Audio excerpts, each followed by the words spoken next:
Good morning Jaison. Good morning அத்தா. ஸ்கூலுக்கு அழகா கிளம்பிட்டீங்களே. ஆமா அத்தா.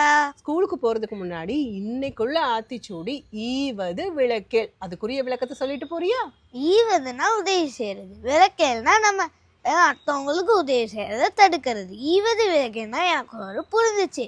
எங்க சண்டே கிளாஸ் அக்கா ஒரு கதை சொன்னாங்க. அந்த கதையை நான் இப்போ சொல்றேன். ஒரு எஜமான் 9 மணிக்கு வேலைக்கு சில பேரை கூப்பிடுறாங்க. அவங்களுக்கு 9 மணிக்கிலேருந்து 6 மணி வரைக்கும் வேலை பார்த்தா 10 காசு தாரேன்னு சொல்லுதாங்க. அதுக்கப்புறம் 10 மணிக்கு சில பேர் வராங்க. 10 மணிக்கு அப்புறம் 6 மணி வரைக்கும் வேலை பார்த்தா 10 காசு தாரேங்காங்க. அப்புறம் 12 மணிக்கு சில பேர் வராங்க. 12 மணிக்கு அப்புறம் 6 மணி வரைக்கும் வேலை பார்த்தா 10 காசு தாரேன்னு சொல்கிறாங்க.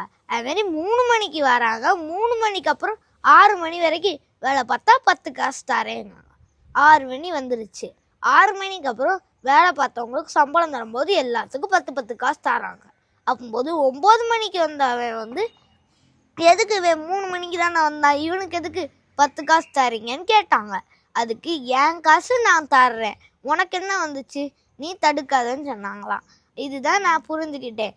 ஈவது விளக்கேல்னா நம்ம அடுத்தவங்களுக்கு உதவி செய்யறத நம்ம பொறாமப்பட்டு தடுக்கக்கூடாது. நன்றி.